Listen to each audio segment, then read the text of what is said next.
എന്താതി 11ാമത്തെ ശ്ലോകം 10ാമത്തെ ശ്ലോകത്തിലെ അനശ്വരமான முக்தி ஸ்வரூபிணியாயிருக்கப்பட்ட தேவி, நான் உன்னை நின்றும் இருந்தும் கிடந்தும் தியானம் செய்து உன்னை நான் வணங்குறேன்.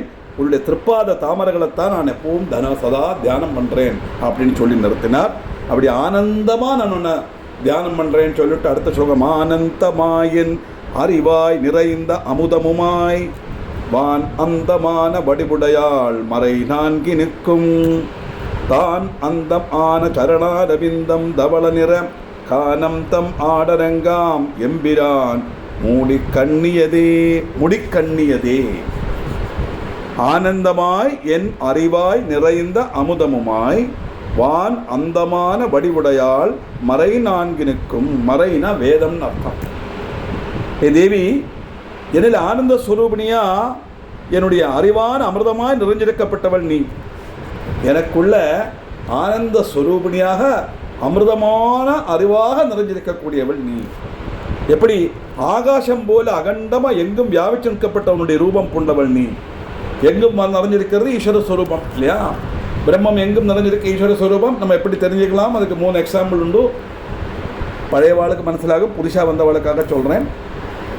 ஈஸ்வர ஸ்வரூபம் இந்த பிரபஞ்சம் முழு நிறைஞ்சிருக்கு, நம்ம எப்படி தெரிஞ்சுக்கிறதுங்கிறதுக்கு எக்ஸாம்பிள் 3 உண்டு. ஒரு மண்குடம், அந்த மண்குடத்தில் மண் எங்கே இருக்குன்னு தொட்டு காட்ட முடியுமா? மண் இல்லாத ஒரு இடத்த தொட்டு காட்ட முடியுமா? உடுத்திருக்கிற வஸ்திரம், அது இந்த இடத்துல நூல் இருக்குது, இந்த இடத்துல நூல் இல்லை சொல்ல முடியுமா? போட்டிருக்கிற ஆபரணம், இதில் இந்த இடத்துல சொர்ணம் இல்லைன்னு காட்ட முடியுமா? இல்லை இந்த இடத்துல தான் மட்டும்தான் சொர்ணம் இருக்குது சொல்ல முடியுமா? முடியாது. சொர்ணம் இல்லாத ஒரு இடம் ஆபரணத்தில் இல்லை, நூல் இல்லாத ஒரு வஸ்திரம் உலகத்தில் இல்லை. அதே மாதிரி மண் இல்லாத ஒரு குடம் கிடையாது. எப்படி குடத்தில் மண்ணும் முண்டில் நூலும் சொர்ணத்தில் குண்டலமும் நிறைஞ்சிருக்கோ அப்படி இந்த பிரபஞ்சம் முழுவதும் நிறைஞ்சிருக்கிறது ஈஸ்வர ஸ்வரூபம். இதுக்கு மேலே எப்படி எக்ஸ்பிளைன் பண்ண முடியும்? அதனால எங்கும் நிறைஞ்சிருக்கப்பட்டவள் நீ. ஆகாசம் போல் அகண்டமாய், ஆகாசம் எங்கும் இருக்கு, ஆகாசம் இல்லாத ஒரு இடம் கிடையாது. வான் அந்தமான வடிவுடையாள். வான்னா ஆகாசம், ஆகாசம் மாதிரி எங்கும் நிறைஞ்சிருக்கப்பட்ட சொரூபத்தோடு கூடின ஹே தேவி, அப்படி ரூபம் நிற்கப்பட்டவள். தவள நிறம் பூண்ட ஸ்மசானம் தான் தாண்டவமாடப்பட்ட நடனரங்கமாய் திருத்த பகவான். தவள நிறம் பூண்ட ஸ்மசானம், அந்த ஸ்மசானத்தை தன்னுடைய தாண்டவரங்கமாக மாத்திர பரமேஸ்வரன். அவருடைய ஜடையில ஹாரமாக சூடி இருக்கப்பட்டது 4 வேதங்களுக்கும் அந்தமாக இருக்கப்பட்ட ஒரு சரணாரவிந்தத்தை. இப்போ 4 வேதத்துக்கும் அந்தமாக இருக்கக்கூடியது அம்பாளுடைய சரணாரவிந்தம் அப்படின்னு சொன்னால், வேதங்களை தான் அம்பாளுடைய சரணாரவிந்தத்தை சிரோபுஷ்ணமாக கொண்டாடுறதுன்னு தாற்பயம். அதைத்தான் மறை 4 நிற்கும். மறைனா வேதம். 4 வேதங்களுக்கும் தான் அந்தமான அந்த அர்த்தமாக இருக்கக்கூடிய உன்னுடைய பாதம் சரணாரவிந்தம். தவள நிற கானம் தம் ஆடரங்காம் எம்பிரான் முடிக்கண்ணியதே. முடிக்கண்ணின முடியில கட்டி வச்சுருக்கான்னு தற்பம். இப்படி பரமேஸ்வரனுடைய ஜடையில அம்பாளுடைய திருப்பாதம் 4 வேதங்களுக்கும் உட்கொள்ளப்பட்ட அம்பாளுடைய திருப்பாதம் அங்கே வகிக்கிறார். அப்படின்னா அந்த ஜடையில ஹாரமாக சூடின்றிருக்காருன்னு தாற்பயம். இப்போ என்ன அர்த்தம்னா, இங்கே நம்ம அபிராமியை இந்த பிரம்மமாயிட்டு சங்கல்பிக்கிறோம். பார்வதிங்கிற அர்த்தம் அல்ல.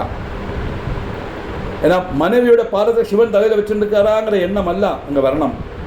இது பிரம்மம், எல்லாத்துக்கும் அதீதமாக இருக்கக்கூடிய ஒரு சக்தி, சுப்ரீம் பவர், 26ஆம் இட தத்துவம். அதை மனசிலாக்கிறதுக்காக நம்ம சங்கல்பித்து தந்தது தான் அத்தனை தேவதாசரூபம், அதில் சிவன் ஒன்றும் தந்தது. அதனால அப்படிப்பட்டவருடைய சரணார விந்தங்களாக்கும் அதை நான் ஸ்தோத்திரம் பண்ணுறேன் அப்படிங்கிறார். அப்படி முக்கண்ணியே, கண்ணியது சொன்னார் இல்லையா? அடுத்தது, கண்ணியது உன் புகழ் கற்பது உன் நாமம் கசிந்து பத்தி பண்ணியது உன் 2 பாதாம்புயத்தில் பகல் இரவாம் நன்னியது உன்னை நயந்தோர் அவையைத்து நான் முன் செய்த புண்ணியம் ஏது என் அம்மே புவி ஏழையும் பூத்தவளே. 7 புவனங்களையும், 7 புவனம் சொன்னால் பூலோகம், சுவர்லோகம், பூலோகம், சுவர்லோகம், மகர்லோகம், ஜனலோகம், தபோலோகம், சத்தியலோகம் வரும். பூலோகம், புவர்லோகம், சுவர்லோகம், மகர்லோகம், ஜனோலோகம், தபோலோகம், சத்தியலோகம், 7 லோகங்கள். 7 புவனங்கள்லையும் விடர்ந்து நிறைஞ்சு பறந்து இருக்கப்பட்ட ஏ ஜனனி, ஏன்னா இந்த பிரபஞ்சத்தை முழுவன் சிருஷ்டித்தது அம்பாள் தானே, இந்த பிரம்மன் தானே. அது அபிராமி அந்த தியானத்தில் நம்ம தேவி அப்படின்னு சொல்கிறோம். இதை சிவபுராணம் எடுத்தால் சிவன் சொல்லுவோம், விநாயக புராணம் எடுத்தால் மகா கணபதினு சொல்லுவோம். அவ்வளோதான் வித்தியாசம். எந்த கிரந்தத்தில் எந்த மூர்த்தியை விசேஷிப்பிக்கிறோமோ அந்த மூர்த்தியோட பேரில் பிரம்மத்தை நம்ம வர்ணிக்கிறோம் தாத்பரியம். அதுதான் அர்த்தம். இருக்குது எல்லாம் ஒன்று தான் உண்டு. பிரம்மம் ஒன்று தான் சத்தியம். அதுதான் பிரம்மைவ சத்தியம்னு பஜனை சொல்கிறோம் இல்லையா. பாதம் பிரம்மத்துக்கு நிறம் கிடையாது, மரம் கிடையாது, ரூபம் கிடையாதுங்கிற காரணத்தினால ஒரு பவர், எலக்ட்ரிசிட்டி மாதிரி ஒரு பவர். எலக்ட்ரிசிட்டியை நேரில் பார்க்க முடியுமா? கண்ணால் பார்க்க முடியாது, காதால் அதனுடைய சப்தத்தை கேட்க முடியாது, மூக்கால் மணந்து பார்க்க முடியாது, நாக்கால் நக்கி பார்க்க முடியாது, கையால் தொட்டு பார்க்கவும் முடியாது. ஆனால் அது இருக்குங்கிறது எப்படி தெரியும்? பலவிதமான கருவிகள் மூலமாக நம்ம தெரிஞ்சுக்கலாம் தாத்பரியம். அது இருக்கிறதுனால தான் இப்போ நான் சொல்கிறத உங்களுக்கு கேட்குறேன் இல்லையா.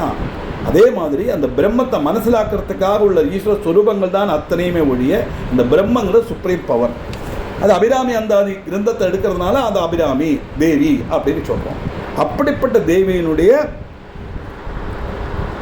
சக்தி புவனங்கள் மட்டும் நிறைஞ்சிருக்கப்பட்டவள் என்னுடைய ஜனனி. நான் அந்த உலகத்தையே சிருஷ்டித்தவள். நான் பாடப்பட்டது என்ன தெரியுமாம்மா? உன்னுடைய புகழத்தான் நான் பாடுறேன். உன் புகழ் கற்பது உன்னாமம் கசிந்து பற்றி மனசூருகி பாடுறேங்கிறாரோ. மனசில் ஜபம் செய்யறது உள்ள திருநாமங்கள் தான். மனம் கசிந்து பற்றி நான் மனசூருகி பாடுறேன், உன்னுடைய புகழை சொல்கிறேன். மனசுக்குள்ள உன்னுடைய நாமாவத்தான் நான் ஜபிச்சுட்டே இருக்கேன். எப்படி உள்ள முருகி பக்தி செலுத்துறது உன்னுடைய உபயச்சரணாம்புஜங்களில் தான். மனமுருகி பாடணும்னு சொல்கிறா இல்லையா, ஆத்மார்த்தமான பக்தின்னு அர்த்தம். அதனால தான் சிலவாளுக்கு சில தேவசன்னிதியில் போய் இருக்கும்போது, கோவிலில் பார்க்கும்போதும், அலங்காரத்தை பார்க்கும்போது அறியாமல் கண்ணில் தாரதாரியாக வரும். அந்த அளவுக்கு அவள் அந்த ஈஸ்வர ஸ்வரூபத்தோடு லயிக்கிறான தாத்பரியம். அந்த பக்தி அந்த அளவுக்கு வருது, ஆனந்த கண்ணீராக வரப்பட்டதாக அழறதல்ல.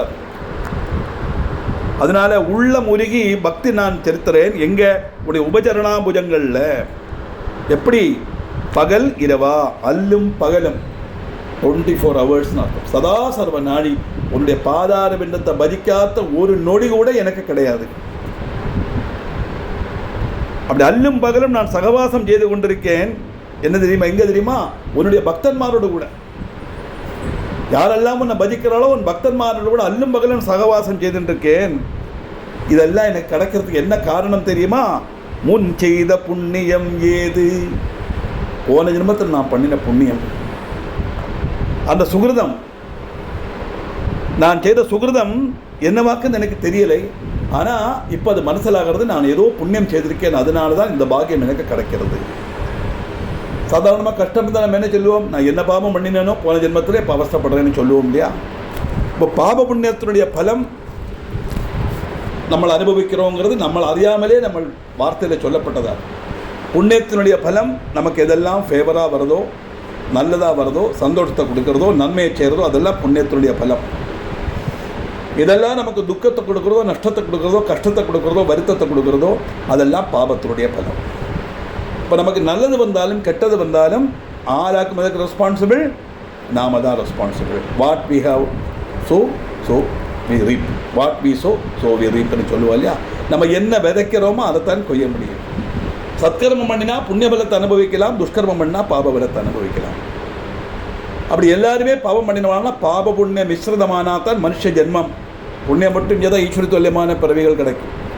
பாவம் மட்டும் செய்தால் செடிகள், கொடிகள், மரங்கள், மிருகங்கள், பட்சிகள் கிடைக்கும். நம்ம பாப புண்ணிய மிஸ்ரிதமானதான் நம்ம ஜென்மம். அதிலே புண்ணியம் நிறைய செய்து கொஞ்சம் பாவம் செய்தனால தான் நம்மளை மாதிரி மனுஷ ஜென்மம் பண்ணலாம். ஏன்னா புண்ணியம் பண்ணாத வாழ்க்கை இந்த மாதிரி கிரந்தங்கள் எல்லாம் படிக்கணுங்கிற ஆசை கூட வராது. அந்த கிரந்தத்தை தொடர்றதுக்குள்ள சான்ஸ் கூட கிடைக்காது. ஆனால் நம்ம எவ்வளவு படித்தாச்சு, எவ்வளோ விஷயங்கள் படித்தாச்சு. இப்படிப்பட்ட ரீதியில் அல்லும் பகலும் நான் சகவாசம் செய்கிறது ஆறு தெரியுமா தேவி, உடைய பக்தன்மாரோட கூடையாக்கும். அப்படிப்பட்ட பாக்கியம் எனக்கு கிடைக்கிறதுக்கு காரணம் என்னுடைய முஜென்ம சுகிருதம் தான் நினைக்கிறேன். என்ன சுகிருதம் செய்தோன்னு எனக்கு தெரியலை, ஆனால் அது கிடைச்சிருக்கு எனக்கு அப்படின்னு தாற்பயம். இப்போ இதெல்லாம் நமக்கு கிடைக்கக்கூடிய ஒரு மெசேஜ் ஆகும். நாம் இந்த ஜென்மத்தில் நம்ம பண்ணப்பட்ட நல்ல காரியங்கள் நிச்சயம் இந்த ஜென்மத்தில் கொடுக்கலைன்னா அடுத்த ஜென்மத்தில் பலன் கிடைக்கும். பூர்வ ஜென்மத்தில் புனர்ஜென்மத்தில் விஸ்வசிக்கிறதான ஹிந்து மதம். அதனால் நமக்கு நிச்சயம் அந்த பலன் கிடைக்கும் தாற்பயம். அப்படி புவி ஏழையும் பூத்தவளே. பக்தன்மாருடைய இதெல்லாம் முஜன்மங்கள் 7 புவனங்களில் பறந்து நிற்கப்பட்டவளே. அதான் புவி ஏழிலும் பூத்தவளேனா எங்கும் நிறைந்திருக்கக்கூடிய தேவி. பூத்தவளே புவனம் 14 பூத்த வண்ணம் காத்தவளே பின் கரந்தவளே கரை கண்டனுக்கு மூத்தவளே என்றும் மூவா முகர்ந்தற்கு இளையவளே மற்றவளே உன்னை அன்றி ஓர் தெய்வம் வந்திப்பதே மற்றுவோர் தெய்வம் வந்திப்பதே. எந்த தெய்வத்தமா நான் கும்பிட முடியும் உன்னை தவிர? 14 புவனங்களும் சிருஷ்டிச்சு அதெல்லாம் தன்னுடைய அருளுண்டு ரட்சிச்சு நீயே அதை சமகரிச்சு உனக்குள்ள தேர்த்துக்கிற. ஆனால் சிருஷ்டிக்கிறது பிரம்மா, ரட்சிக்கிறது விஷ்ணு, சமகரிக்கிறது ருத்ரன் அல்லவா?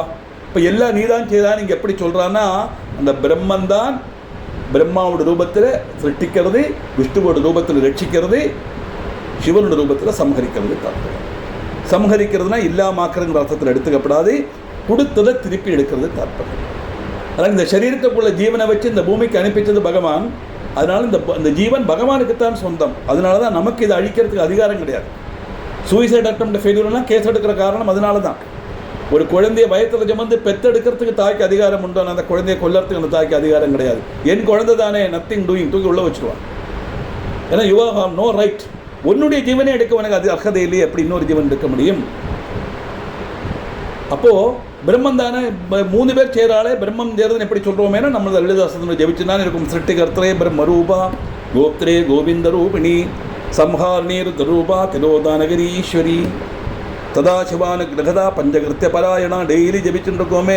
சிருஷ்டி பண்ணும்போது பிரம்மோட ரூபத்தை தரிக்கிறாய், இது பண்ணும்போது விஷ்ணுவோட ரூபத்தை தரிக்கிறாய்ன்னு சொல்கிறோம் இல்லையா? அந்த பிரம்மன் தான் அந்த ரூபத்தில் தரிக்கிறது தாற்பயம். அதனால 14 புவனங்களை பூத்தவளே புவனம் 14 பூத்த வண்ணம் காத்தவளே பின் கறந்தவளே. நீயே சிருஷ்டிக்கிறாய், நீயே ரட்சிக்கிறாய், நீயே உனக்குள்ள சேர்த்துக்கிறாய், அழிச்சுக்கிறாய். அது மட்டுமல்ல, கரை கண்டனுக்கு மூத்தவளே, விஷம் குதித்த நீலகண்டனுக்கு முன்னாலே உள்ளவள் நீ.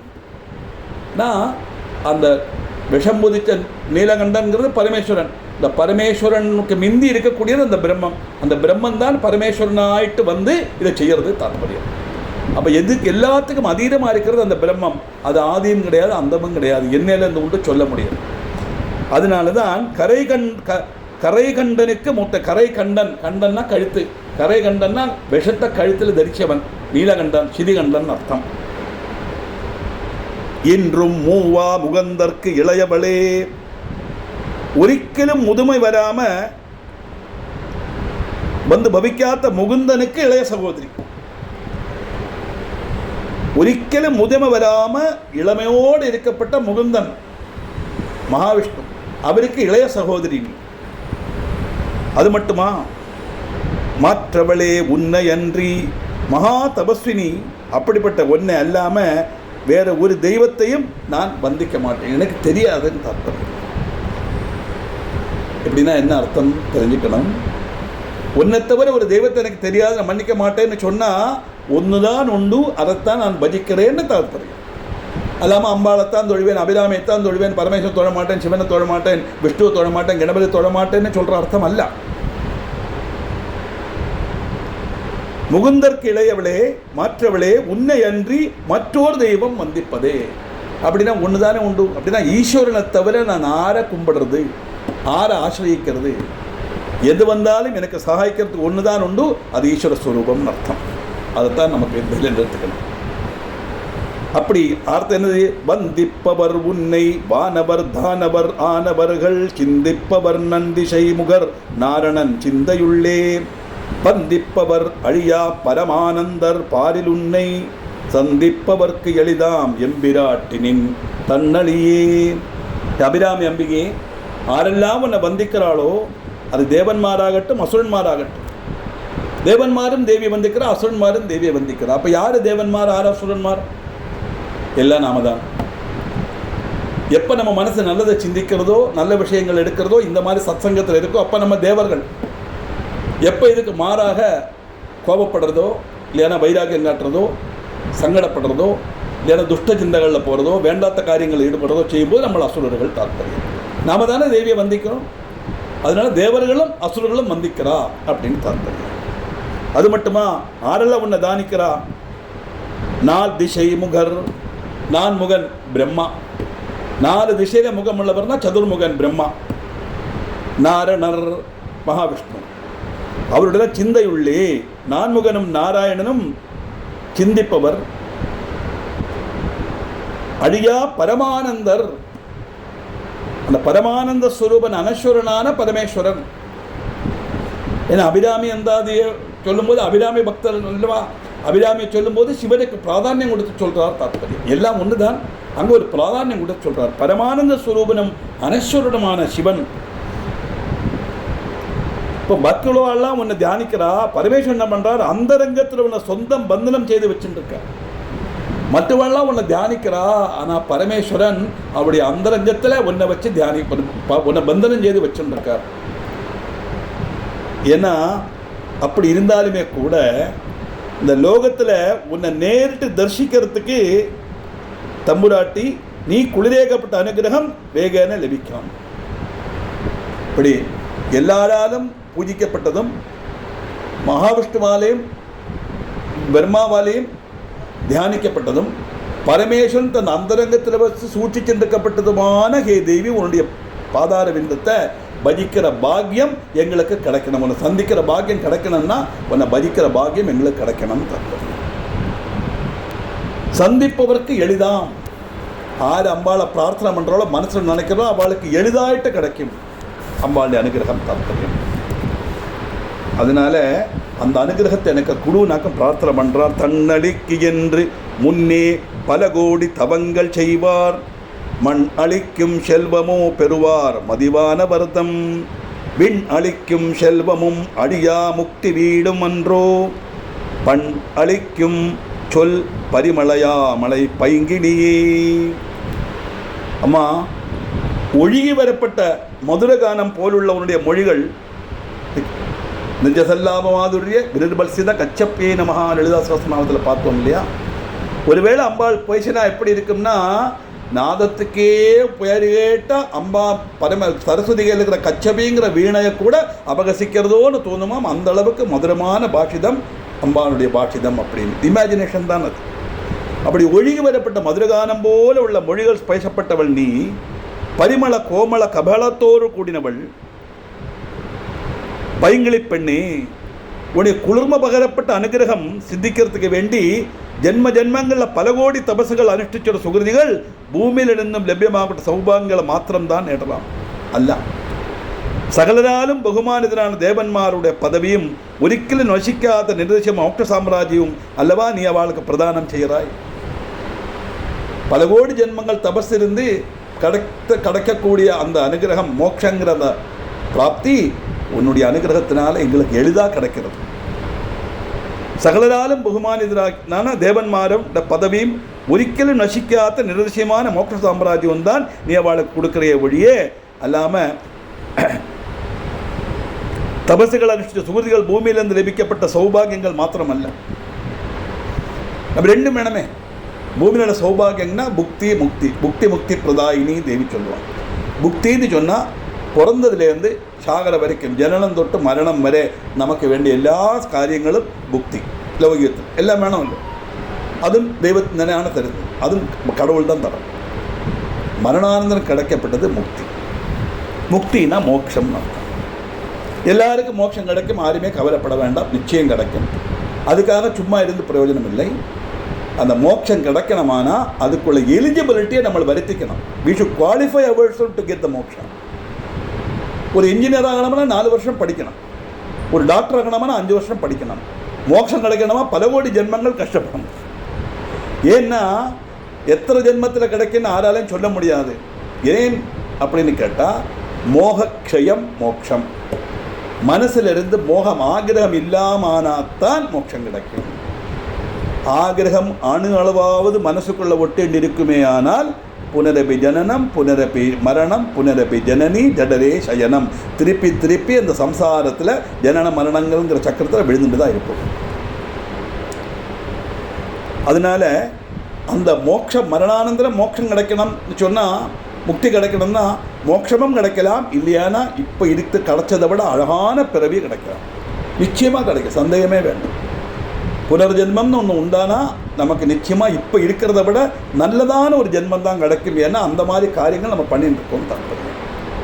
அப்படிப்பட்ட தேவி ஒழுகி வரப்பட்ட பந்துராகம் போலுள்ள மொழிகள் பேசப்பட்டவள் நீ, பரிமள கோமள கபலத்தோடு கூடினவள், யாமலையுமான பைகிளி பெண்ணே, அழகு ஸ்வரூபம் நீ.